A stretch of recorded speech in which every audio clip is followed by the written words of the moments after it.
Hello guys. तो अगर आप भी फिज़िक्स में कमज़ोर हो और बनना चाहते हो ज़ीरो से हीरो, तो इस चैनल को सब्सक्राइब करें। एंड हम लोग आज कंटिन्यू करेंगे अपने एच.सी. वर्मा चैप्टर 2 के क्वेश्चंस। ये मेरे बारे में थोड़ा इंट्रोडक्शन है, ये पीडीएफ का टाइटल, और हमने 5 क्वेश्चंस कर लिए थे। अब हम लोग क्वेश्चन 6 से स्टार्ट करेंगे। तो एक सेकेंड, मैं जो क्वेश्चंस के पीडीएफ हूँ ज़रा अपने इस पे भी खोल लूँ।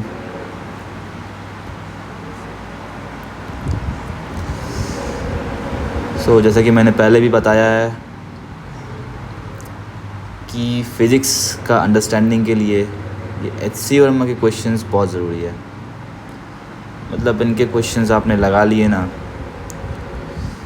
तो फिर आपकी अंडरस्टैंडिंग फ़िज़िक्स की काफ़ी अच्छी हो जाएगी। मतलब फंडामेंटल्स में आप पीछे नहीं रहोगे। चलिए तो देखते हैं क्वेश्चन नंबर 6।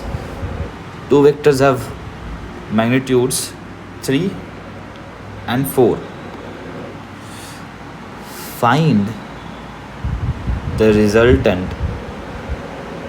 नहीं, find angle if the resultant is 1, 5 और 7। तो ये तो बहुत आसान क्वेश्चन है। लिखा है कि 2 वेक्टर है, एक का मैग्नीट्यूड 3 है और एक का मैग्नीट्यूड 4 है।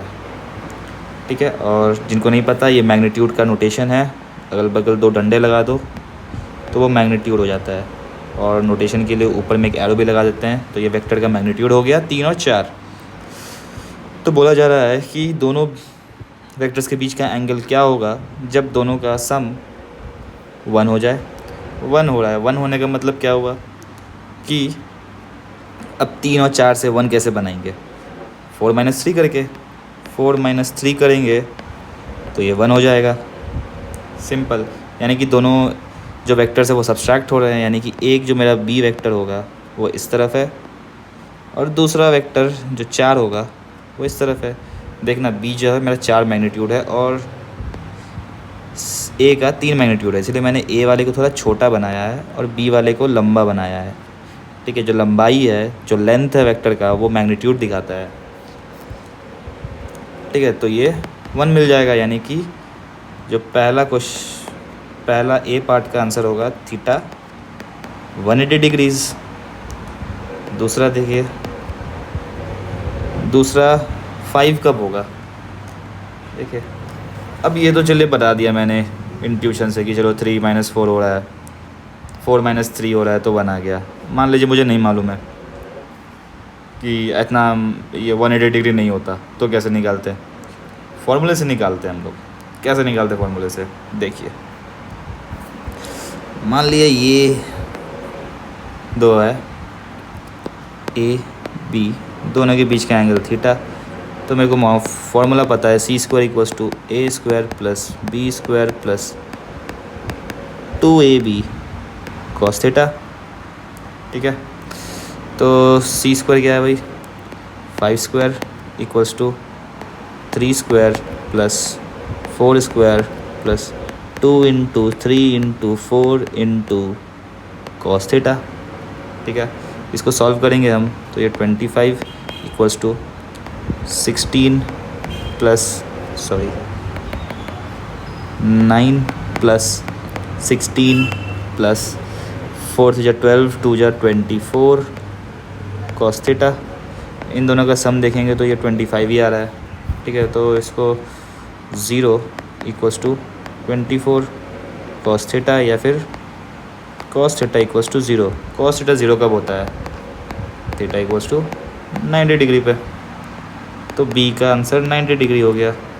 अब सी पार्ट में रिजल्टेंट 7 कब होगा? अब दोनों मिला के 7 कब होगा? सिंपल, जब दोनों को ऐड कर देंगे। दोनों को ऐड करेंगे, मान ले एक वेक्टर मेरा 4 है इस तरफ और इसी तरफ में 3 भी है, तो ये 7 हो जाएगा, यानी कि थीटा मेरा का 0 डिग्री है, दोनों के बीच का थीटा 0 डिग्री। नेक्स्ट क्वेश्चन पे आ जाते हैं। देखिए, a car motion 2 kilometres west, 500 metres north और 400 मीटर्स ईस्ट, तो डिस्प्लेसमेंट बताना है। बहुत ही आसान क्वेश्चन। अपना रेफरेंस यानी कि डायरेक्शन हम कुछ ऐसा ले लेते हैं, ये पर मैं नॉर्थ, साउथ, इधर ईस्ट और इधर वेस्ट, ठीक है। तो अब देखिए, और अपना एक्स वाई प्लेन भी कुछ ऐसा ही ले लेते हैं, एक्स वाई।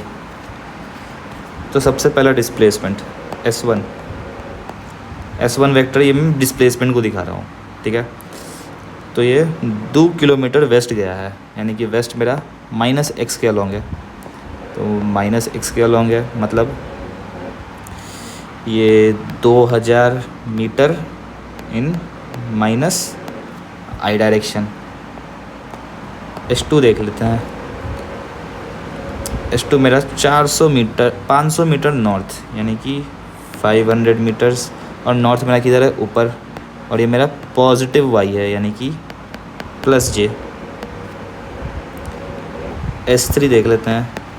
S3 मेरा 400 मीटर ईस्ट, यानी कि ईस्ट मेरा क्या है, +x में है, तो 400 +i। अब नेट डिस्प्लेसमेंट, टोटल डिस्प्लेसमेंट पूछा है, यानी कि S जो है वो S1 + S2 + S3 जो करेंगे तो मेरा कितना आ जाएगा।